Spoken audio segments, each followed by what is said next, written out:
Absolutely. Good evening, everyone. We are live. We are live. I am Sonja, and this is Prim and Proper Sports on January the 14th, 2026, y'all. I hope everyone is having the most amazing day and week. And tonight I got a special guest. Now, let me just let you guys know. So I don't have class on Wednesdays or Fridays this semester. So I'll be live back to my no pre-recordings unless some of my guests are not available. But for the most part, we're live. And I will be sharing the stream as soon as I introduce my special guest. Now, some of you all will recognize him. He's on several platforms that I'm a guest on, including the Sunday Morning Big Sports Show. He has several shows, y'all. He retired last year, so you see him everywhere all over the web. He's the creator and host of TGI Sports Talk. None other than my friend, and looks like probably not only the college champion, but perhaps the Super Bowl champion fan, none other than Mr. Keith Engle. Keith, good evening. How are you? Sonja, how are you? Absolutely doing well. You guys can support him, especially since he's retired, by sending some stars while we're here, helping pay for his next trip, which he has coming up. Keith, it's been a long time since you and I have sat down and had a talk. I really appreciate your time on this evening. How you been? I've been great. I don't think we've done. I apologize for my voice as well. I don't think we've done a show together like this since you started school, probably. Oh my goodness, then that's been over a year, well over a year, close to 2 years. That's wow, 2024, and we're in 2026, so at least 18 months. I would say. And I believe you are correct, Keith. So for those who don't know Keith, he's battling a little bit of cold tonight, but he's joined me with some tea and honey. And so he's promised me he can get through the show. And let me tell you guys, if you want to know anything, Keith is the pro right here on college news, on NFL news. You name it, he's just very well versed. And it's such an honor to have him tonight. So Keith, tell us a little bit. I'll let you do a plug about your show first while I'm sharing this stream, and then we'll get to business here. So tell us a little bit about TGI Sports Talk and how people can find you and what you got going on over there. Well, TGI Sports Talk, we're proud to be part of the McGrath Podcast Network, as you are, and it has morphed from National Streaming Sports. Started out with Mac 6 years ago now, I guess. Time really flies, and we miss Mac a lot. Yes, we do. But we started there, and I do several shows. As you said, we just finished a college show up. The college football huddle up here at 7 to 8:30. Went a little short, trying to save my voice a little bit for this show. We do 2 shows with Jack Hirsch, Monday mornings and Friday mornings at 8 a.m. Eastern. Jack and Keith's Weekend Playbook. Jack is the reason I have no voice after last Friday's show, I believe. I'm blaming him. We also do a Major League Baseball update on Fridays. We do the Sunday Stream of Consciousness.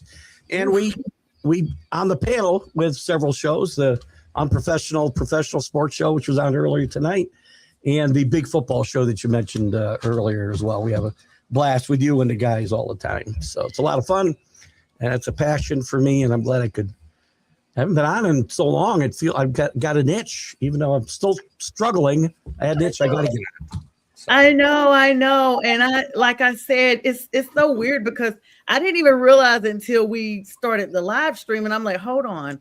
I have not had Keith on here in a minute. I mean, I know we talked about it a couple of times last year, but I couldn't make it happen. Either I was traveling or you were traveling or I had exams or what have you, and just other life obligations. So just so good that we could make it happen.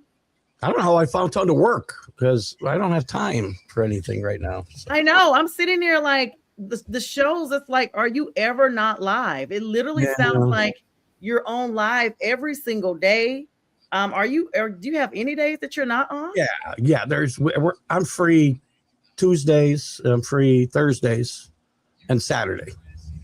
Okay, no shows those days. And free this time of night too.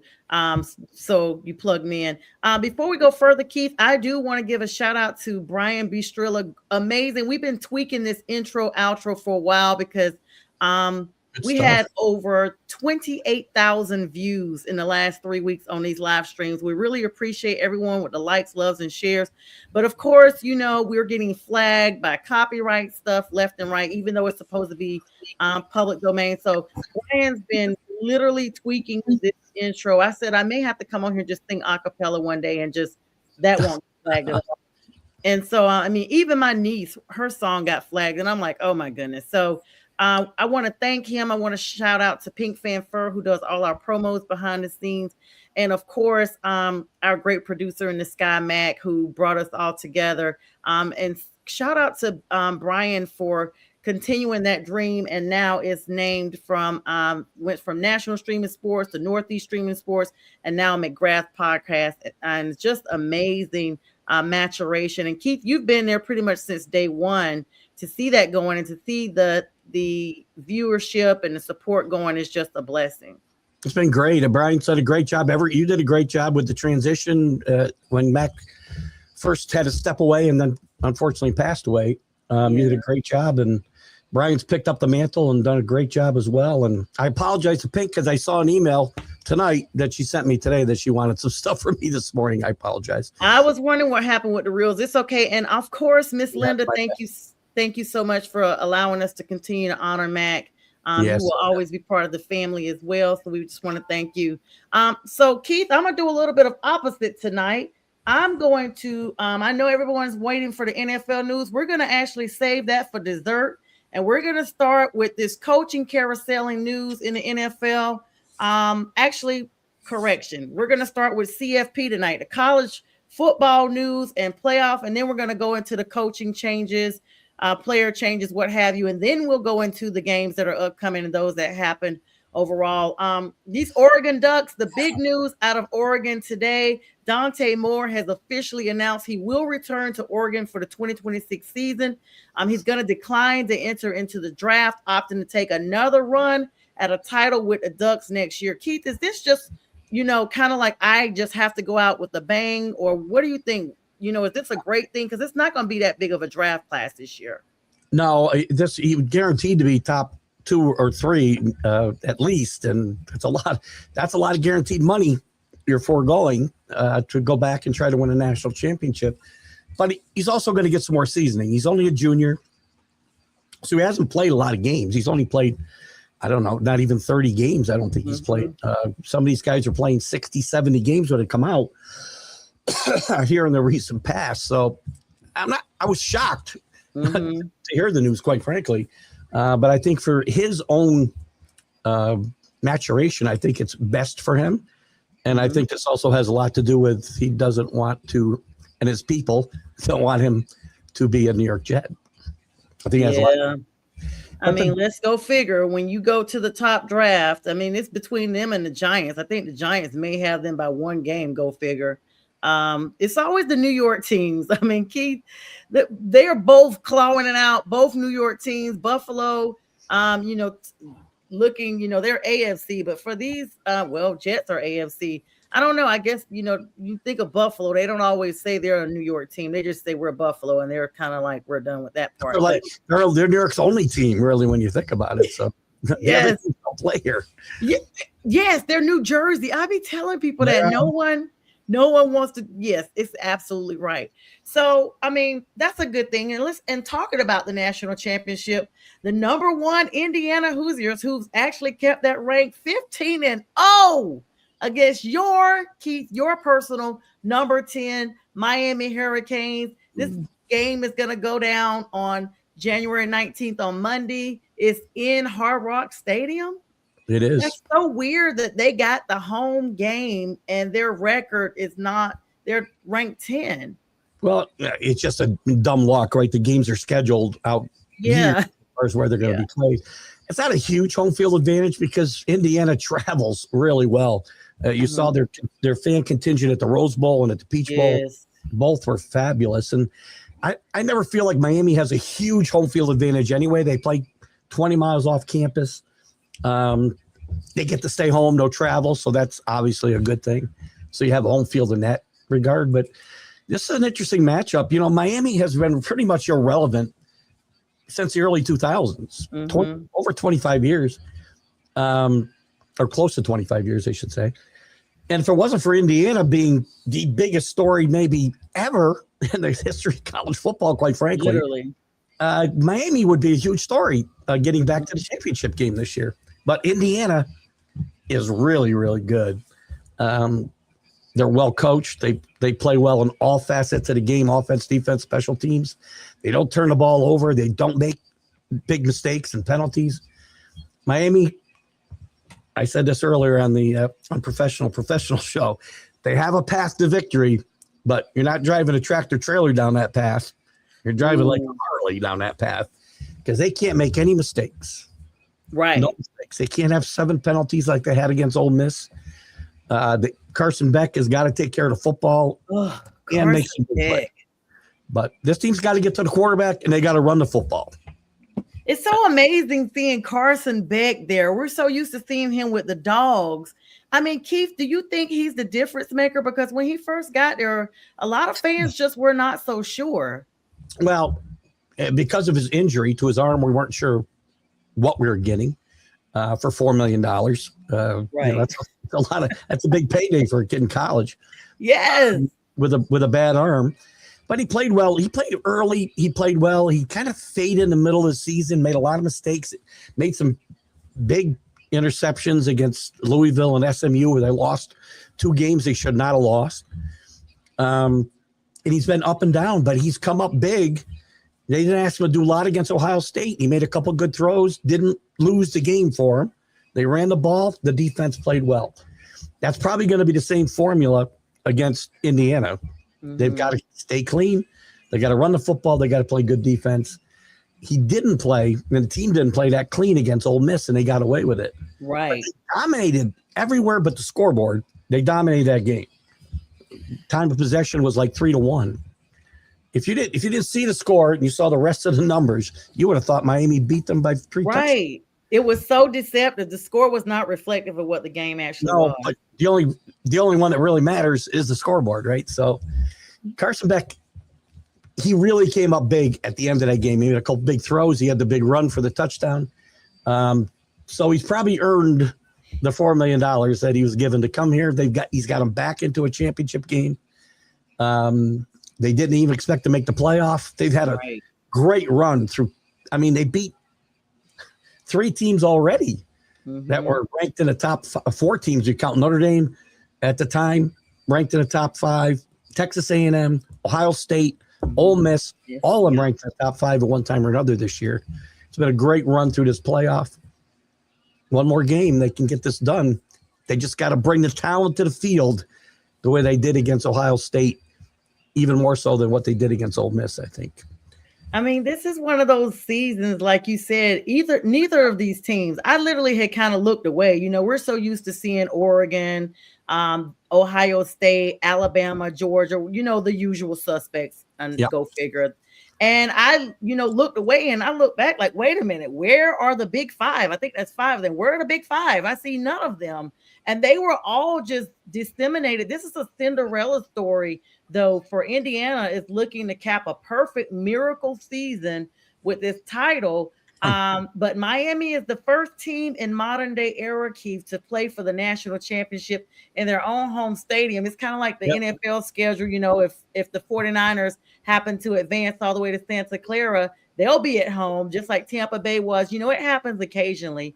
But the road team, the Indiana Hoosiers, despite playing in their own building, Miami is designated as the visiting team, wearing white, while Indiana will be known as the home team because Indiana defeated Oregon in the semifinals, and Miami, of course, defeated Ole Miss. And so those were big games, like you said, kind of like a center block mentality, just domino effect, and mow their way to get there.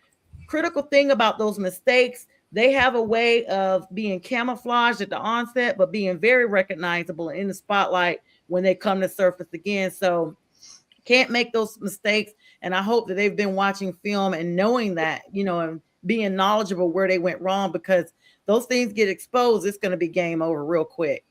It will. I mean, the way Indiana's playing, there's every chance. If Miami makes the big mistakes, they play the way they played against Louisville or SMU, they're going to get blown out of the building. Yeah. They didn't play well. I don't see that happening. I don't think they can play from behind and catch Indiana. I think they need to get out in front in this game and set the pace and the tone of this game. But Indiana is just such a great story. Any other year, I'd be all in on Indiana because I it's such know, I know. You'd be like, they're perfect, but they would be your team, though, Keith. It teams would never be won your anything, team. So Miami again. They had a great 20-year run. You're too young to remember, of course, but from 84 to 2002, 2004, they were the dominant team in college football. Yeah, they were. Most of Now, that so time.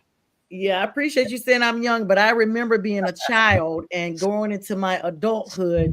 Because 2004, you said, was the last year. First year they won a national championship. Yeah. So in 2004, I had my bad. 1984, they won their first. The last they won was 2002. 2002. So yeah, I had moved to Atlanta. I was fully an adult by that time, Keith. So my whole childhood, like the 80s, the 90s, that's when I grew up. And so to watch the maturation. This game, interesting enough to me, kind of parallels a little bit. Well, although Indiana isn't like a powerhouse like Nebraska over decades, right? They've just come into their own. But in 84, they played Nebraska, who was number one, and nobody thought they had any chance. They were 2 touchdown underdogs in that game. They were number 4 in the country. Nebraska was number 1. Howard Schnellenberger coached that team, and they took it to Nebraska that night. And Nebraska, all they had to do was tie, and they would have won the national championship. And oh, wow. Tom Osborne, I give him credit. They scored a touchdown at the end of the game for Nebraska. He went for 2 and didn't get it. He could have taken a tie and won a championship, but good for him. You want to win on the field. And at that time, they were voting for national champions. You didn't play on the field. So I take it back to that team, and I'm going to hope that team can channel that team. This team can channel that team and get a little bit of that underdog strength, if you will, and carry some momentum. They're playing well. I mentioned Howard Schnellenberger, and I want to give him some props because when people think of Miami in that 20-year period where they were dominant, they think of Jimmy Johnson, they think of Dennis Erickson. Mm-hmm. Howard Schnellenberger got this whole thing started, and then he left for the USFL of all places. Wow. And then Jimmy Johnson came in here, and everybody knows what happened then. But people forget Howard Schnellenberger. There would be no Miami dynasty without Howard Schnellenberger. I literally just remember the name when you said it. So I was like, what? Yeah. And you're right. It's so how easy, they forget. And now, the match has been lit. And so I know Michael Irvin is just going absolutely crazy. All I'm seeing is him on social media showing off his California raisin body with ripping off belts and stuff like that. And watch him during the games. He's exhausting to watch. He exerts more energy than the guys on the field. Oh my goodness. I can't say some of the comments I read about him while we're on here, but what's firing that energy? I know I've read a lot. Yes, you already know what they are. They references to white boulders. All right. So it's all natural. That's all I can say. Yes, all natural. So, of course, it's going to be an exciting game. And that's a big headliner. Keith, I know you will be happy, extremely happy if Miami pulls this one off. But for those Indiana fans, this is a true Cinderella story, and just expect it to be a lot of emotion on both sides of the ball for both of those teams. One playing at home, even though they're the designated visitors, and one who's traveled well and who has a flawless record. I mean, that is absolutely stellar to say. It's going to be an exciting game. And I'm definitely looking forward to that game, January 19th. It's refreshing, as you said, right? I mean, we know who the SEC wants to be the big dogs. They haven't had a team in the national championship game in 3 years. Exactly. So, I wonder, Keith, this is something that kind of comes up. The restructuring of the SEC and all this that we saw a couple of seasons back. I think that this may have a play into that because you're moving other people around. You're having a little bit more competition early on. It's so easy to already be eliminated almost from week 2. It's so competitive right now. That's true. There's a lot of cannibalizing, within the league.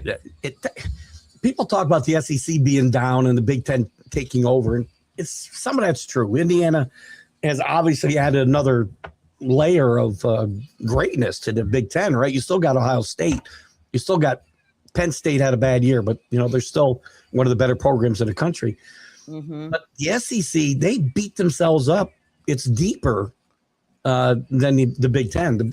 I think the Big Ten at the top is much better than the SEC as we speak. Right. But deep, the SEC is still much deeper because, look at Vanderbilt, look at Missouri, look at some of these teams that didn't even come close to sniffing a playoff bid, but they're still some of the best teams in the country. And we have to look. We got a sneak preview when TSU made it all the way to the championship game a few seasons back. No one saw them coming. Of course, they got absolutely obliterated in the final, but hey, they got there. And it was just showdown. TCU and Cincinnati, the year before that, but they got beat in the semifinal. They got beat up bad, but it's good to see. Look, there's all talk about expansion and all this other stuff. I don't want to see expansion and then guarantee the SEC and the Big Ten 4 or 5 bids. Right. If they earn them, fine. But if you do that, then you're setting yourself up for some bad teams getting into playoff. Or I shouldn't say bad teams, mediocre teams. Less than. The 4th best team in the SEC could be a really, really good team. Mm-hmm. It may not every year be that way, though. So I don't want to see them guarantee whatever they do with adding teams to this playoff. I don't want to see, 4 guaranteed bids go to any conference. You think some of these ramifications with these big 5, we're going to be looking at any coaching changes, or is it too early to tell? I think you've seen the changes that you're going to see probably. Michigan, obviously, was the last one. And they made a great hire, I think, in Kyle Whittingham. Probably, I think the best hire of the whole cycle was the last one, Kyle Whittingham at Michigan. But I don't think you'll see any changes here. These everybody that made the playoff, their coaching situations are set the way that they are at the head coaching situations. We got some coordinator positions to fill because those guys left for some of the other jobs that were open. It's not going to be like the NFL where you see teams in the playoffs and suddenly their coach is gone, which I'm sure we'll talk about in a second. But these 2 coaches for sure are going nowhere, and the rest of the teams from the playoff, none of those coaches are. You think LSU is going to be super competitive next season with Lane Kiffin making the adjustment? It's going to be interesting. Lane Kiffin's a really good football coach. Mm-hmm. He's a king of the portal. He's already brought in Sam Leavitt from Arizona State to be his quarterback. I'm sure he was trying to get his old quarterback from Ole Miss to transfer if he does get another year. That's what I was looking at. But that won't happen. If he does get another year of eligibility, he's going to stay at Ole Miss. Right. I think, listen, LSU, it's all about fit, right? Brian Kelly was a horrible fit in the SEC, in the South, anywhere. He was a Midwest guy, right? He didn't belong in the Southeast and was like a fish out of water from day one. Kiffin's been in the Southeast Conference for a long time and in Florida with Florida Atlantic, so he knows the territory. He's going to recruit. He's going to get transfers, and he can coach. Mm-hmm. People are going to hate it, but he's going to win at LSU. Mm-hmm. Whether he wins the national championship remains to be seen, but he's going to win. Yeah, everybody, we see you watching. Say hi. We're actually live. I know it's a shock.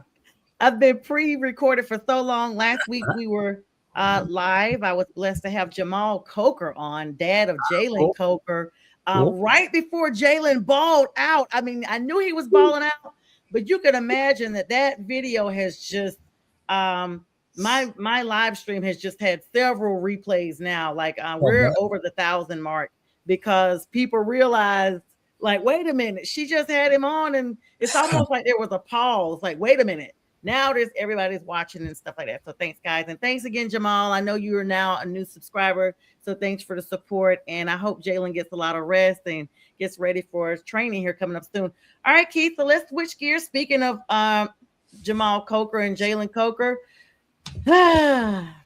I don't know where to begin. Let's talk about some of these coaching carousels that Wow. have already started. Of course, major personnel changes that have been confirmed since last Friday. And since that was my last show, that's what we're going to start and bring it all the way up to today.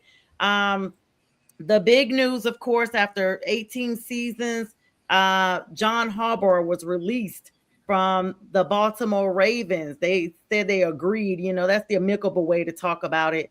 He got John fired. Harbaugh, He got fired. he got fired. He got fired, but he's still getting his check, but he got fired. All these coaches, of course, Raheem Morris, who everyone knew since week 3 when the Panthers routed the Falcons 38-0. Falcon fans, everyone everywhere across the world had almost like a petition to get him out of there. And once, uh, even though they swept the Saints, it was just time. And so after 2 seasons, they didn't even give him a third time of charms. He was fired on January 12th. Pete Carroll, after just 1 season, sent Pete and his gum back to the couch. One and done. Jonathan Gannon, Arizona Cardinals, was also fired on the 12th. Kevin Stefanski and from the Browns on the 12th. Mike McDaniel, Mr. Flip Flops himself, was fired that same time after missing the playoffs. And just yesterday, Keith, Mike Tomlin, and the Steelers have only had, I think, 4 coaches since the 60s? Three. Three. Three since 1969. That's crazy. 3 coaches since before I was here. My whole lifetime. So in at least 50 years, they've only had 3 coaches. That lets you know they hang on to their coaches. He was the longest tenured coach in in history, I believe, 19 years. Well, not in history, but The modern era. Yeah. 19 seasons following the playoff loss to Houston. He basically said that he was stepping away. And then today, Adam Thielen also joined the conversation. Of course, Thielen had gone from the Panthers back to the Vikings, wanted to retire Viking, wanted more snaps. They weren't getting him the snaps. He then wanted to go to a playoff contending team. His words, he went to Pittsburgh. Now they're eliminated. Now he's announced today he is retiring after a trio of teams. And it's likely he will still retire as a Viking since that's the predominant time he spent. Keith, what were your thoughts on some of these head coaching moves? None really surprised me a lot. Mike Tomlin, I wouldn't have been as surprised if he stepped away in any of the last 3 seasons, quite frankly. But what really strikes me, and it didn't even hit me, I guess, till you were just kind of going down the list. I don't remember a year ever that a coach with 18 years and a coach with 19 years left their jobs or were removed from their jobs in the same year. And that's remarkable to keep a job that long. And then you got 2 guys that leave at the same time. And as far as Harbaugh goes, if you don't think he got fired, listen to Steve Biscotti's interview this week where he was asked if Ravens had beaten the Steelers in that last game, would John still be here? And he said, for 1 more week. Well, I mean, Keith, with that specific conversation, there was some tension between Lamar and Harbaugh a while back. He wasn't showing up for practice, things of that nature. And then it came out today that they've gone to Lamar and they're like, hey, we want your contract reworked for a cut of $74 million. We want that reworked. So I don't know, Keith. We may be looking at Lamar being out of there next. We might. And it's funny because I would have thought what happened here was they chose the quarterback over the coach because of all the things that we'd heard the last few weeks about meetings, practices, and missing games what other quarterbacks would have played. Again, I don't know when guys are hurt or not because there's a difference between being hurt and injured, right? Right. I can't imagine a lot of great quarterbacks sitting out with back spasms with your season on the line. I just can't imagine that. And that's when the articles all came out. And a lot of stuff came out about teammates and coaches not being happy with some of Lamar's stuff. He's a very talented kid, obviously. And, you know, they aren't sure if he can lead them to a championship, maybe. I know John Harbaugh didn't think so. They were ready to move on a couple of years ago. They were talking about this whole this was the whole organization. moving on from Lamar before he signed his big contract the last time, and putting in a system with quarterbacks of kind of matriculate him through the system. So you draft him as a rookie, you pay him the rookie scale, and when they're ready to get paid big, you get rid of him and move on to the next guy. That's an interesting theory. It would work, but they didn't do it, which tells me they probably didn't think it would work either. But it's not easy to replace a guy that talented. Just go find Lamar Jacksons everywhere. I mean, I've been hard on him because he doesn't win big games and sometimes doesn't play in big games. I think 3 times in the last 5 years he's not finished the season. But again, with that said, it's not easy to just say goodbye and come up with another quarterback. You're not drafting in the top 10. Facts, right? They're never bad enough to draft. They've had a couple of bad years, but they're never bad enough to really draft that high. So, it's very difficult to move on from an iconic coach and a franchise quarterback in the same season, unless you're going to tear it all down, start all over. And then what would happen with Derrick Henry? I mean, he's there. They got Likely, they got Flowers. I mean, they have the talent there. They do. On the offensive side of the ball, there's talent, and maybe they need I'm sure there will be a new offensive staff with a new head coach. I'm sure there will be changes there as well. The defensive side of the ball is not as strong as they've been in the past. That's also been a factor in Harbaugh's demise there.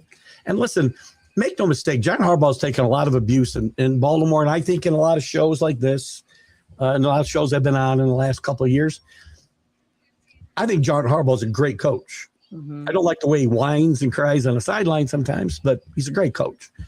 And I guarantee you, Baltimore may not think so, but their next 18 years aren't going to be anywhere near as good as these last 18 years when you put it all together. I think the next guy's got a tough job ahead of him. Yeah, that's rough. And like I said, if they're talking about now cutting that much money, that's not going to go over well. I almost feel like there's a behavioral issue with both sides, and it just was exposed. And Lamar, of course, we always see the quarterbacks have control. We've seen it with Aaron Rodgers when he was in Green Bay, got Mike McCarthy fired on his birthday. The day after Harbaugh was fired was Lamar Jackson's birthday. I was like, wow, the irony. But then, Aaron stayed on until he didn't. And then I just think some more things came to light, because for your owner to come to you and say, you know what, in the same week, Keith, we're cutting you $74 million. So we're getting ready to rework your contract. But, they came out with this deal. We talked about it a couple of years ago on our big show, I believe it was. The contract, the way they were negotiating contracts and working around them, like the performance-based contract, Keith. Yeah. Where you had to take so many snaps and things of that nature. And if you didn't make those snaps, I mean, we've seen it, you didn't get that pay. Listen, it'll never fly because the unions won't go for them. But I think performance-based contracts are the way all sports should be heading, right? You get paid, but you earn it based on however you perform. Again, in the real world, I got based on how I performed, and the team that worked under me performed. I had a base, but the bulk of my money came from our performance. And I think sports, and I think you would have continued desire to continue to improve and get better and be good at year after year. How many times we see guys play great in their contract year, get the big contract, and all of a sudden balls are getting dropped. I'm sitting out games. I'm taking plays off. I think we're all tired of seeing that. Not only that, they will fight for these big contracts and then get hurt. Like Dak Prescott, you fought for this, held out or whatever, and then didn't even play. I mean, that's what really gets me, Keith, is when it's these players that hold out and it's not about the performance. It's that they get themselves hurt or some type of way they go down right away. Look at all the hype that was around Aaron Rodgers when he first went to New Jersey, the Jets. I mean, not even what, 2 snaps, 1 snap, the first possession of the ball. I was like, wait a minute, is this happening? They had, done the behind the scenes with the I can't think of the name of the show. Hard Against not, all odds or whatever, Hard Knocks, hard yeah. not, yeah, yeah. And just the hype was real, and it was just, it fills it out as quick as it started. Well, that's the problem with the way the money's growing, right? Especially with quarterbacks, wide receivers. I mean, I'm a guy who believes you're worth whatever somebody's willing to pay you. Mm-hmm. Whether you earn it is a different question. And with the contracts escalating the way that they are, I mean, performance-based contracts and incentives seem to be the only way to go to make it feasible to keep these guys and pay these guys and have them earn the money rather than just give it to them. Right. Yeah. I mean, but what do you say, like, when it's somebody like Fred Warner who underwent serious surgery, wants to come back? I guess in that case, you'd still pay them, but maybe like, a different, a prorated amount, because they are genuinely hurt. They went through surgery, et cetera. They're still traveling with the team, all of that stuff. You could still have a really, what would be life altering money for most people, right? As a base salary. And then the rest of the big money is paid for performance. And you can make that performance anything you want. Individual performance. You could tie the team performance into it, which really should come into play for quarterbacks, let's say, right? You want to give them credit for winning, and which is the most important thing you can do. That's the most important stat to me. Yes. How many wins you get, not touchdown passes. But the dub is the most important. These guys, if they got hurt, they wouldn't be on the food line somewhere. Right. That's true. So in addition to that, let's see, Tony Fontenette, the general manager for the Falcons, went out the door with Raheem Morris. There was some issues when they drafted Michael Penix Jr. There was an issue with management, with ownership. Arthur Blank did not want Michael Penix Jr. He didn't make no secret about that.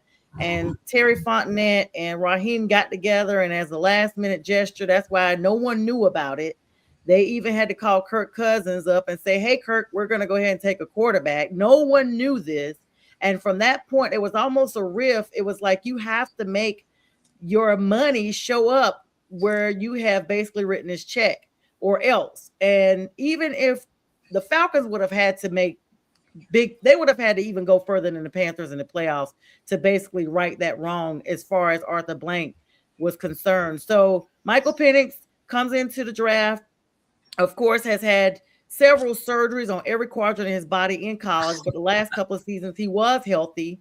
And once I saw that, Keith, I was like, they drafted the bionic man. Like, I don't know how this kid's going to hold up, but maybe the Falcons can sit him and let him learn, the Packer way. That's how they did Favre and Rodgers and, even Jordan Love now. But they didn't. They benched Kirk as soon as they weren't happy with what was going on. And we saw it. Michael Penix didn't last a full season. So, they cleaned house. This is the risk you run. There's a couple of things at play here. The Michael Penix thing, I said that night, draft night, I don't get it. You just signed a quarterback in his mid-30s for $160 million, but you go in the first round, you give him no help. Yep. You got a team that's got talent. Yes. They've got talent. Go fix the defense. Get him a weapon. Do something. But you draft a quarterback at 7? What was it, 7 or 6? 7. And then their main defensive person, Grady Jarrett, they sent him to Chicago. I mean, it made no sense at the time. Kirk Cousins last year, before he got hurt, was playing really good football, by the way. Mm-hmm. People don't think he was. Afterwards, he didn't. He got hurt, tried to play through it. That's when he really played bad, and he probably should have sat. But then the Michael Penix Jr. thing, he, as you said, we know his injury history in college. Got hurt at Indiana. He played, ironically, started his career at Indiana before he went to Washington.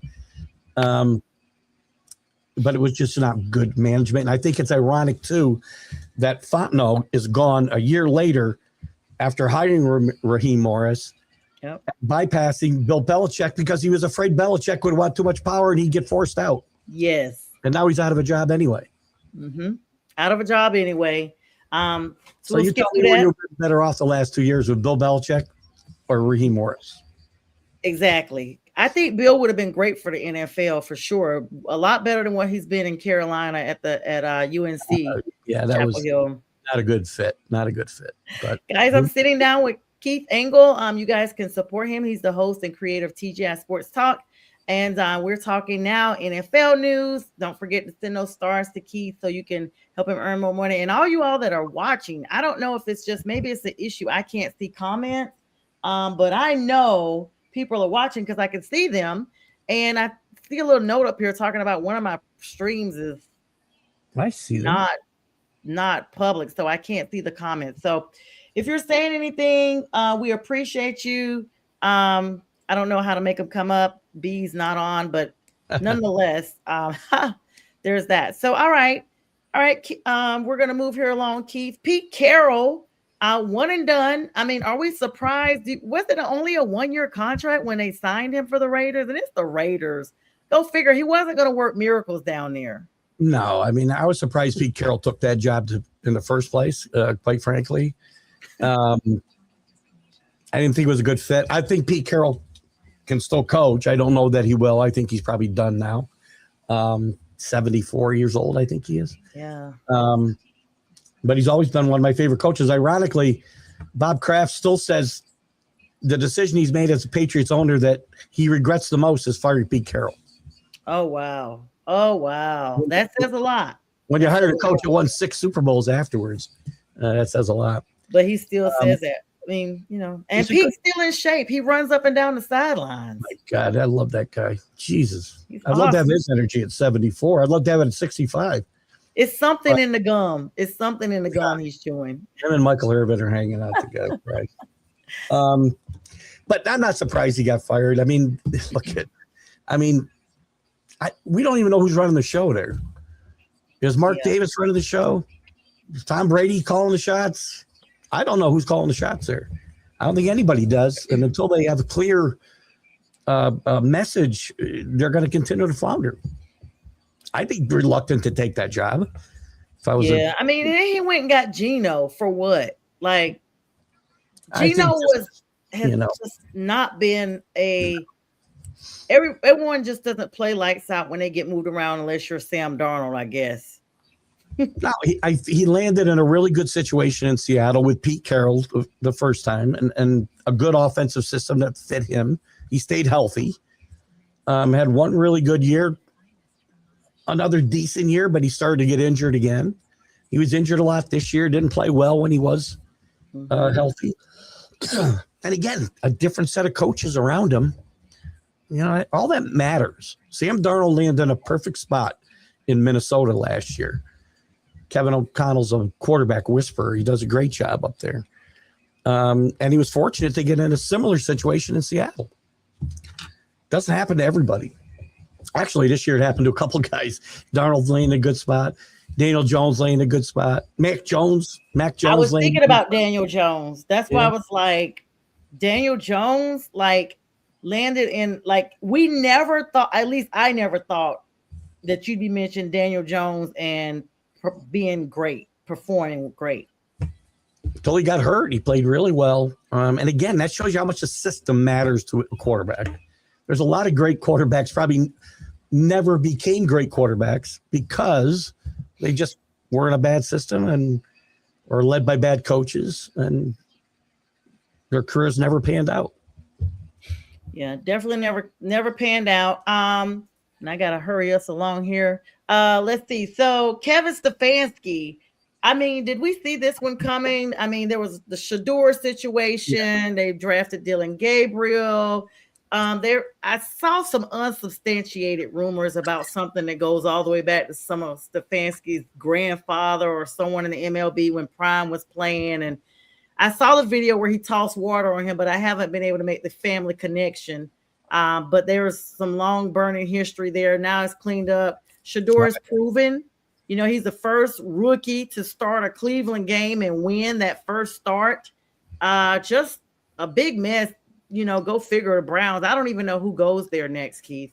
It's another place that, it looks like a death trap if you go there because you don't get much time. You saw guys getting fired now. 1 year, not often. although we saw it twice in the last 2 years. But 2 years you get to turn a franchise around, basically. Wow. 3 maybe. You saw it with Gannon. You saw it with Yep. The coach in Raheem Tennessee. Morris was 2 years too. Yep. Yeah, Raheem Morris, another one. So And you then don't get the Titans coach. Yep. Yeah, but Kevin Stefanski is the problem is ownership there. You know, stuff rots from the head down. Mhm. And ownership, if you're not going to listen to your football guys, then you shouldn't have football guys there. Mhm. The football guys didn't want Shador, and I'm not saying Shador can't play. Right. I kind of like Shador's upside. I really do. Give him a chance. I think he could be a decent, not a great quarterback in the NFL. But the coaching staff and the football people didn't want him. The Mhm. owner did. So if they weren't going to get on board with that, they weren't coming back. Mhm. Stefanski never got on board. In fact, Stefanski and quarterbacks and the owners goes all the way back to Deshaun Watson. Yep. He didn't want to bring Deshaun Watson in there. Mhm. He had Baker Mayfield. He was a fumble away from going to the AFC Championship game with Baker Mayfield. Yep. He blew it all up. Kevin Stefanski's a good coach. He's going to get a job this year. He's a good coach. Might be coaching. What happened with Mike McDaniel? I mean, that was a shocker. I guess Miami looked formidable for a little bit. They do that every year. They start off with these big waves and it gets the hype going. And then same old Miami. I mean, they upset Buffalo, Keith, made everybody get a little bit of hope. You know, McDaniel, he brought an exciting change to Miami, I think. Different approach and something that they needed at the time. But I don't think he really had the personnel that would really fit. I don't think Tua's that guy. I don't think they think that anymore, obviously, either. I don't know if Mike McDaniel was ever sold on Tua, but they didn't have anywhere else to go. And I think McDaniel will get another shot. I don't think it'll be this year. As I talked about earlier, I said, when you're a first-year head coach or first-time head coach, you get fired. Your next job, you better be very careful the one you take. Exactly. Don't just take any job because you get fired again, you're not getting another shot. So he shouldn't be just jumping at the Tennessee job or jumping at the Cleveland job. You go back, be a coordinator, you know, rebuild your reputation and wait for the right place to go so you can show that you can be a head coach in this league. I'm not sure that he can. He's another guy that I saw a little bit behind the scenes on Hard Knocks in season a couple seasons ago. Just, you know what? He's a smart guy. He's a brilliant guy, but he's just so quirky. You just never know. I don't feel like he's going to lead a bunch of guys to a Super Bowl victory. Doesn't feel that way. It doesn't feel that way. Hi, Yoli. Thanks so much for saying hello. Yoli, my condolences to your Packers. They are lying down at home right now. Looks like as soon as I got ready to send her the message back, then I froze up. Am I frozen, Keith? You are frozen, yeah. All right, now I'm not. Okay. I guess they had to wait for all the comments to go. Now I'm moving around again. There you go. So I know I can't make messages back. So anyway, yeah, Yoli, I'll make sure I send you this video of this funeral service for the Packers that I saw on social media. It's so funny. All right, yeah, Keith. So moving along here. All right. We talked about Mike Tomlin stepping down and how they, coaches there are tenured in Pittsburgh. Is he done, or is he just stepping down for a little bit? Yeah, I talked about this earlier too. My sense, and it's just a gut feeling, I think this is a Bill Cowher situation. He'll leave. He'll go to TV. You're going to hear rumors about him for the next 10 years. He's coming back, and he's never coming back. I think. Oh my gosh! I think Tomlin will be done. I think he'll step away. He said he's not going to coach next year, no matter what. And I feel like he's going to be a guy who gets away from that pressure cooker, like Bill Cowher did, and kind of like it. I mean, 20 years almost. That's a long time. I think he'll dabble. He'll throw a line out there now and again when jobs come open, and he'll get talked to and talked about. But I just feel like he's not going to come back. I have nothing to back that up other than my gut and what Bill Cowher did in almost the exact situation, other than he was coming off a Super Bowl win when he retired. It feels a lot like that to me. I think we might have seen the last of him. And I think I don't know that he's ever gotten his due as a coach. I think he's a really good coach. I know some Pittsburgh people who do this type of thing that we're doing here don't think so. I don't know what they're watching because, again, 19 years, never had a losing season. He won a Super Bowl. I know he hasn't had great success in the playoffs the last 10 years or so. Right. But he had a lot of good seasons, and they were always in the hunt. Always. What's up, Jay? Thanks for joining us. Yeah, but see, that's the thing, though, Keith. I put a reel up, and a lot of Pittsburgh fans were commenting on it, saying it's a great day in Pittsburgh and things like that. And it's just like, it's the what have you done for me lately, or what have you won for me lately, I should say. Instead of done, what have you won? Society as a whole, we all want everything. We have instant gratification. So if we don't have it in the last 15 minutes, we forgot we ever had it. I mean, but 10 years for Pittsburgh, who has 6 rings already, is a long time to go. Old school Pittsburgh fans who remember those 6 championships are probably can't even tell their kids under 20 years old, can't tell them anything about it. And so, well, right at 20-year mark. So you tell them that, and then having a non-losing season only to get eliminated every time in the wild card, in my opinion, is just like, I'm just going to say, I wouldn't be happy I'd be happy that my team won the division. They advanced to the wild card, but they're right back home the next week. It's just delaying the inevitable. Well, you did something that, the rest of the league didn't do. You made the playoffs, and he did it consistently. I know he didn't win in the playoffs as much as people would like recently, but he went to a lot of AFC championship games and won a Super Bowl the first half of his tenure there. Yeah, he did. He's going to be a Hall of Fame inductee without a doubt. Definitely outstanding. And if he wanted a job, he'd have one tomorrow. But he's definitely outstanding. Gonna be missed. I'm really hoping that we haven't seen the last of him, because it's like the end of an era. I mean, you feel the same way about Harbaugh, but he's gonna go somewhere. It's just gonna look odd wherever he goes. It's gonna look different.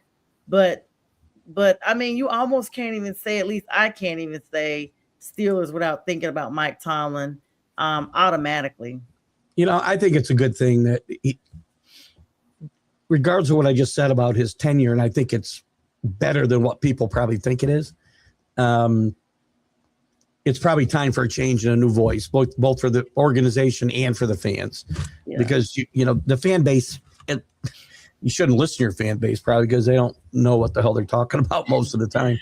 But you have to, because they're the people, they're the paying customers, right? So the money, the revenue. You can't just ignore them. They're buying. It's not just tickets, it's wearables, it's everything. So at some point, I think, again, he wasn't fired. There's no way he was fired. He made this decision on his own.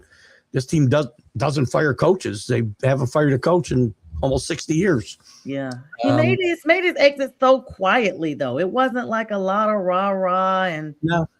It just wasn't. And of course, Rodgers would probably be right behind him. Cameron Wynn was all up his butt at the end of the game. I'm like, oh my goodness, they got the camera in the locker room, all but in the shower with him. I'm like, come on, people.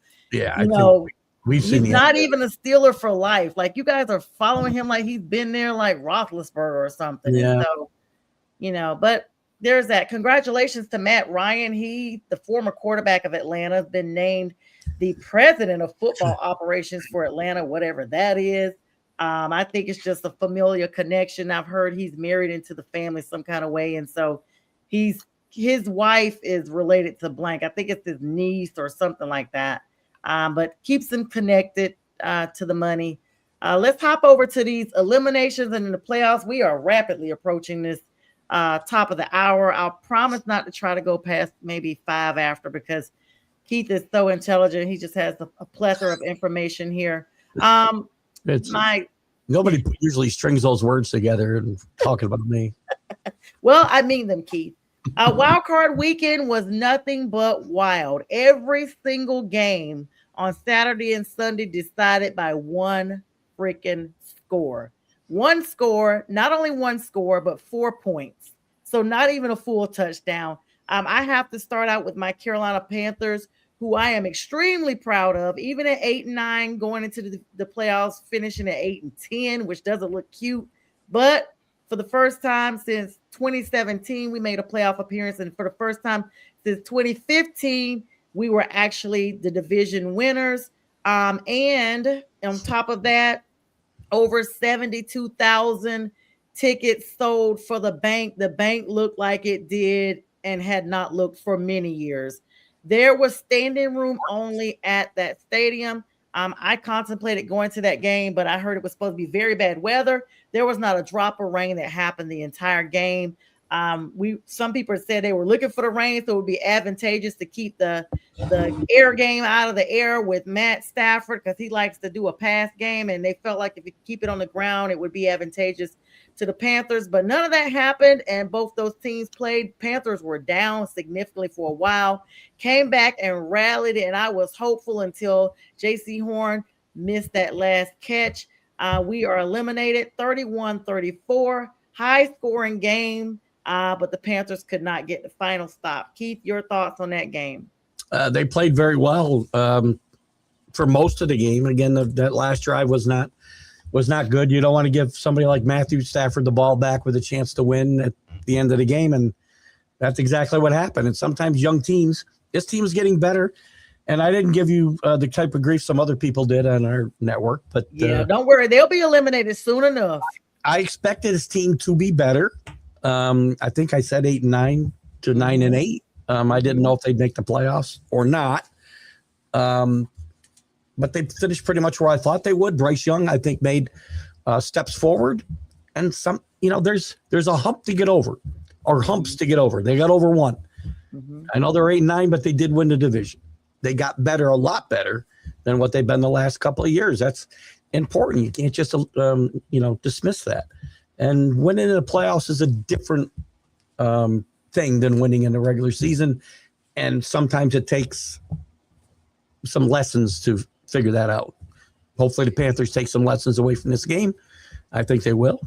They seem to be well coached. And I would expect that team to get better next year, assuming they can keep some personnel around and got a really good. I think your quarterback is starting to show he can play in this league. You got a guy at wide receiver who's going to be one of the best in the league. Jalen Coker. No, I'm talking about T-Mac as well, both of them. I'm talking about T-Mac. And when he got drafted, I got a steal in that guy. And I think there's some, you run the ball really well, which is important. You still got to run the ball in this league. I know people love to throw the ball around. You still have to run the ball to be successful. So if it was my team, I'd be proud of them and look for even better things next year. Yeah, definitely exciting times. Jalen Coker, the unsigned wide receiver that they brought in, him, and he was the target through the playoffs. And it's ironic, Keith, the same score the Panthers had was the score the Rams had in the last time we met up with them. We beat them 31-28. This time we got to 31 and the Rams kept going. So the game wasn't over at our 31. This time we, came up short. Xavier Legette could not catch a cold. I mean, there's something off every catch, every target. That's when Coker stepped up.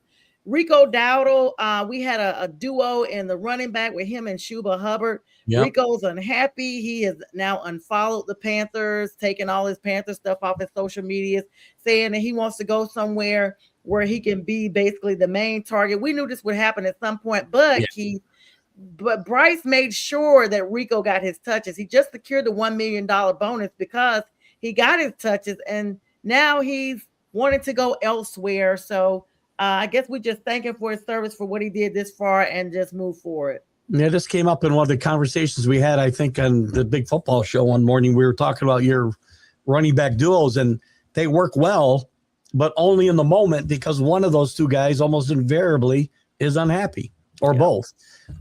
Patriots are kind of the same situation with two of their running backs. But we've seen it happen with the Eagles. We've seen it happen with the Lions, where they've had these great tandems, and one of them goes because either they usually they can't afford both of them, or somebody decides to go play somewhere because they want to be the man. So you got to strike while the iron's hot. You got those guys playing well. Yeah, Right. they lasted while it lasted great for a while. Let me etch on for it. Green Bay eliminated. The love had run out. The Bears, are the Bears really serious? I mean, the Bears serve at home, knocking out their bitter division rivals. I think the Bears may be kind of serious here, Keith. I do too. I know there's some Brian's not listening. I know Brian isn't a believer in the Bears, but listen, this team's gotten better. And I talked about getting over the hump. Mm-hmm. They got over a hump last week. Mm-hmm. They came back. They won their first playoff game. Caleb Williams has gotten better and better and better as the season gone on. He still makes mistakes. It's only his second season, but he gets better. And this team is never going to think they're out of the game. Mm-hmm. I don't recommend they go get down by 20 some points against the Rams. Have to fight back, right? I think they got a legitimate chance to beat the Rams this week at home. I'm hoping they do too, Keith, and you know it. And just don't give Matthew Stafford the ball with a chance to win at the end. That's with all. A minute on the clock. Facts. Yeah. I think the Bears got a little bit legitimate chance to win this game. I do. Yeah, I do too. San Francisco pulled it out against the Eagles, another 4-point game. I'm not shocked about that. Even though the 49ers went in there beat up pretty much from their matchup with the Seahawks. I just hadn't been convinced with the Eagles this entire season. I just did not see the flight in them. Yeah, I wasn't convinced all year either. And I still picked them Saturday, whatever day they played, last weekend. Because I thought the 49ers were so banged up they couldn't possibly go to Philadelphia and win this game. But Philadelphia just has so little imagination on offense. I mean, think about what you watched in some of the game-winning drives. We saw several game-winning drives in this last weekend. And then look at what Philadelphia was doing. And they weren't fooling anybody. They're just running a basic offense. 3 wide receivers. Down the field they go. And that's why they're calling for firings. They're calling – Philly fans are calling for firings because they're like, if we saw that at home, Keith, the other team saw that. The Niners knew that. Everybody knew these plays. I mean, you look at the last play they ran. That's the best thing you can come up with your season on the line. Mm-hmm. Right. That could have been a play they ran in the first quarter of game 6 of the season. I mean, just no imagination. There will be changes there for sure. Yeah, so moving on over to the AFC team, of course, the Bills barely got by the Jags. I actually thought the Jags were going to go ahead and eke this one out. Another 3-point game that came down to the wire. Buffalo barely edged them out in a very tight contest the entire game there, Keith. I'm still not convinced on Buffalo. I know there's no Patrick Mahomes, no Lamar Jackson. This was clearly his for the taking if he had just shown up. But Buffalo has had too many falls during the regular season to be that dependable in the postseason. I liked Buffalo in this game. I liked them to win this game. Jacksonville never did convince me quite this year. They played well in that game, but not well enough to beat Josh Allen. Josh Allen finds ways to beat you. Mm-hmm. Sometimes he finds ways to beat himself, but he's a guy who's never going to lack for excitement. I do think they have a chance to go to Denver and win this game. I say that for my heart because I don't want to end up going to Denver. Yeah. as a Patriot. I figured. Yeah, I figured. I've got the AFC coming down to you guys in Denver, by the way. Speaking of, you guys, I mean, the Chargers, that game was Yawnsville for me. Chargers just were not getting anything done. It was a defensive. Anytime you see that type of score, it's a defensive matchup. And you guys actually stifled them, Keith. Just stifled the electricity out of the Chargers. You just unplugged them. The defense has really stepped it up here. Williams coming back and on the defensive line has made a huge difference the last few weeks. They've been very consistent, except for a couple of spots on defense most of the year. But they've really stepped it up since the last 2 games of the regular season and this first postseason game. They just dominated the San Diego offensive line. Justin Herbert had to be hurting badly Monday morning. I said that. I was like, he's in an ice bath tonight. Yeah, I felt bad for him, actually. He was getting beat up so bad. But Drake May got beat up, too. The San Diego defense played really well and really pressured Drake May, and he struggled. The thing that impressed me most about the Patriots and Drake May in this game, and I've said this a lot, and again, I'm not comparing Drake May to Tom Brady. Believe me, not yet. Maybe, probably never. But the thing that impressed me, the thing about Tom Brady and great quarterbacks is they can play terrible for 3/4 of the game and then find a way to beat your ass in the fourth quarter. Yes, that's what Tom Brady used to do. Do it a lot. Drake May was bad for a lot of this game, partly because San Diego was all over him. Mm-hmm. But he figures it out. I've seen this a couple times this year where he hasn't got off to great starts. This was a great coming of age moment for him, I think, because he really didn't play well for almost 3/4 of this game and figured it out and found a way to get his team. They only won 16-3. I'm still impressed. Drake May only in is this his second season, Keith? Second year. And he's already like shown these type of moves. I know people are screaming MVP, definitely rookie of the year. I don't even know. He's probably not even a rookie anymore. So offensive player of the year, maybe. He's in the MVP running. Stafford's going to win, but he'll probably finish second. Oh God, please. And of course, we know about the Texans eliminating the Steelers, which was the reason why the domino effect up there in Pittsburgh, just 30-6. I don't even think the Steelers were present. Just a blowout victory win to cap off. Now, that's the only game that was that, and you guys' game went beyond the 3-4 point threshold.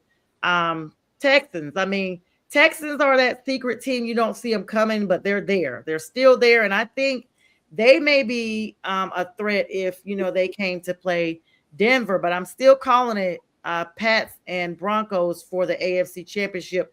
And if that happens, please do not let Denver get to the freaking Super Bowl. They have not been since 2015 when we were there. And it would have been so kismet had the Panthers advanced all the way for year number 60. This is 10 years right here. Super Bowl 60. 10 years since we both were there. It would have been so amazing. So let me be clear. You're rooting for the Patriots to get to the Super Bowl. Yes. I'm going to save this tape. Yes. I'm going to root for them. Yes, I'm rooting for them to get to the Super Bowl. And if some kind of way Seattle ekes it out, I definitely hope you guys beat them down. I hope you guys just rip Sam apart. I don't care if he says he loves the city of Charlotte. Their fan base is out of control right now. And so just to silence them, I definitely don't want the Broncos winning this. So if it comes down to you guys, now let's be clear. If it comes down to Buffalo and the Texans, I'm rooting for the Texans because any team that beat us down, I'm not rooting for them. I'm not rooting for them. But if by process of default, even though we didn't play the Broncos this year, we're never liking the Broncos. And Sean Payton as the former Saints coach, absolutely not. So I want to go to Denver because Denver's been a house of horrors for the Patriots over the years. I'm going back 30 years. A lot of bad things have happened out there in regular season and the postseason. I don't want to go there. They don't call it Mile High for nothing, Keith. So we're going to do a quick little preview here of the games coming up, and then we're going to wrap up. Keith, I appreciate you hanging with me. I know I said an hour. You've already gone 9 minutes over, but let's subtract the 3-minute commercials that came on. So really 6 minutes. We got some big games this weekend. This is going to be an exciting sports weekend because they lead up to the college football championship game on Monday. We started on Saturday. We have the Bills at the Broncos at 4:30 Eastern Standard Time on CBS. Do you think the Bills can actually upset the number 1 seeded Broncos at Mile High of all places? Yeah, anytime you got Josh Allen and James Cook in the same backfield, you got a chance to win the game. Absolutely. I don't know that they will, but I'd like them to win. Yeah, you don't want to. Yeah, I got you on that. So if Buffalo pulls this out, then they come to New England. Assuming New England wins, yes. The next game. Yeah. I forgot. The Sunday game. We'll talk about that in a second. The second game is going to be coming on at 8 p.m. The 49ers and Seattle Seahawks. I just feel like this is one of these things, a lot of us had to play the same teams over. Seattle's already seen the 49ers before. They're seeing them again, close call, and they just beat them up so bad, Keith. I'm concerned. And this game is at Seattle. They're rested. They've been off a couple of weeks. I don't know. Kyle Shanahan's done a great job this year with all the injuries the 49ers have had. I think more. No Ayuk. They haven't even seen him. He's done. Yeah, Ayuk. Missing in action. He went to Mars or something, wherever the hell he went.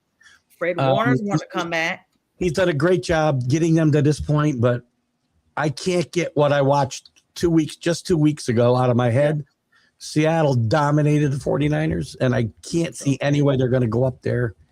If they're home, I might give them a chance, but going to Seattle, I don't think they're going to have any chance to win this game. They tore Brock Purdy up so bad. He was another one I was like, had to be sore after the game. Yeah. And they ate up Christian, too. Yeah. With Kittle gone, I know Fred Warner says he's going to try to play, but I just don't think – I think they're out of gas. Yeah, that was a big blow to lose Kittle. And they said the first thing he asked for was a bottle of tequila. He knew it was over. He may as well toast to the season at that point. Sunday's game's kicking off at 3 o'clock, not 1 o'clock. So that gives you some time to get home from church and actually have dinner or whatever, a little light lunch. 3 p.m. This is on ESPN, ABC, the Texans and your Patriots. Keith, 2 top defensive minds. You guys are hosting as the number 2 seed. Texans defense scares the crap out of me. Drake May took a beating last week, turns the ball over a little bit when he gets pressured. He fumbled twice last week, lost one through an interception because of pressure. And the Texans rush the passer better than anybody in football. Unless they find a way to score twice on defense again, though, like they did against the Steelers, I don't think they're going to win this game. I think the Patriots defense will. I've heard comparisons to the Ravens in 2002, whatever it was, when they had a great defense. But they had Jamal Lewis run for, 2,200 yards. They don't have really any weapons for C.J. Stroud. Nico Collins might be out of this game. Christian Gonzalez may be out for the Patriots, which will be a kind of an even swap, I guess, positions. But Patriots defense, I think, plays as well as they can.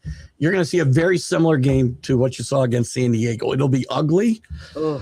And I think you're going to see some field goals, and whoever finds a way to score a touchdown might win this game. I'd see another 16-6, 16-3 final here. Patriots win. Oh, that's so rough, Keith. That's so rough. It will be hard. Gonna be hard, but you guys will be at home. That's a good thing for you guys. And then the last game, this is all called home field advantage because these are 4 hosts coming off of byes or strong home wins that are playing this weekend. The Rams at the Chicago Bears, 6:30 p.m. That's gonna be on NBC. So I feel like it's gonna be a dual television screen moment because I feel like your game may actually go over a little bit. It's going to be a cold weather matchup at Soldier Field. Rams do not play in that type of weather, but they do travel well. And as Chicagoans are actually, I think they're moving the field. Is it after this season? They're relocating to Evanston. They might have one more season. They might have a season Soldier Field. Yeah. I know they're moving up to Evanston, where my grandmother's actually from. And so to the north of the city. And as someone who's gone to Soldier Field, I've talked about it. It's horrible to get into that stadium off Lakeshore Drive. And we saw the weather change while we were there. It was like warm. And I ended up quickly having to add sweatshirts and stuff that I had brought with me. But yeah, 6:30, Keith. Your thoughts on this game as we get ready to stick a bow on it? I think if Caleb Williams can not make mistakes and the Bears can play just respectable defense and get themselves out in front of the Rams and not give Matthew Stafford the ball with 2 minutes left and a chance to win the game, I think the Bears can win this game. I'm going to take the Bears to upset at home. Rams are a 4-point favorite, and head to the NFC Championship game. Yeah, I think Vegas learned their lesson by giving them a 10-point advantage over the Panthers. And so they came down a little bit for this 4-point, be a little more realistic. I mean, but God forbid the Rams win and Seattle wins. The 2 teams in the same division. How odd is that to be playing for the championship? It's probably the best division in football. So I'm not shocked if that happens, but I think the Rams haven't played that great the last month. They barely got by you guys last week. They lost 2 out of 3, I think. They lost to us. They lost to Atlanta, and then they barely got by us in the playoffs. Yeah. So they haven't played tremendous. They've kept themselves in games, and Matthew Stafford, as we saw last week, still has that magic at the end. We could say we put a want him. He's video. a really good player. Yeah, Devontae Adams put a video up talking about they were ready to snatch our hearts. So after I saw that, I was like, definitely all for them. So yeah, Keith, a big weekend. What'd you say, Keith? I'll take the Bears in that game, though. I like that. Absolutely. What do you think it's going to be a close score? I do. Very close. Maybe 9, maybe 16-9 or 16-7, something like that. How about 21-17? Ooh, that's really close. 21-17. That sounds like a field goal, a kickoff competition. All right. Well, definitely a fun weekend coming up. I want to give a small shout out before I let Keith go. Make sure you guys come on this page and look. There is another promo for my niece, Pearson. She's kicking off her scholarship. Jabberwock Delta Sigma Theta is sponsoring that. She's a senior, and for every dollar she raises, she gets to keep that towards college. Pearson's a senior this year, so please come on. And if you don't purchase the popcorn, which is delicious, I got my box yesterday. There's ways to donate as well. We'll be doing that all the rest of this month and next month, trying to get Pearson where she needs to be. Keith, thank you so much for joining me. As always, always a pleasure. Let's make sure it's not another 18 months before you come on. We know you're about to set sail here shortly, so make sure you support him again. TGI Sports Talk. He's on this platform. He's also on the McGrath Podcasting Network, and I always try to go in and share your lives. So we look forward to seeing you again, Keith. And thank you so much, and hope you have a great night. Thank you, Sonja. Thank you. Good luck to your team, both of your teams, the Patriots and the Hurricanes, the Kings. Have a great night. Thank you. You too. Bye-bye, y'all. Keith Engle, everybody.